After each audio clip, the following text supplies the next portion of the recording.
हजारों साल धरती अपनी बेवजह पे होती है, हजारों साल धरती अपनी बेवजह पे होती है, बड़ी मुश्किल से होता है इसको पैदा।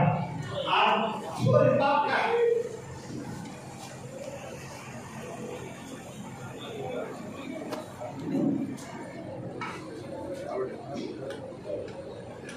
आज अफसोस इतना आता है कि हमारे साथ हमारे बड़ी मजहब का साया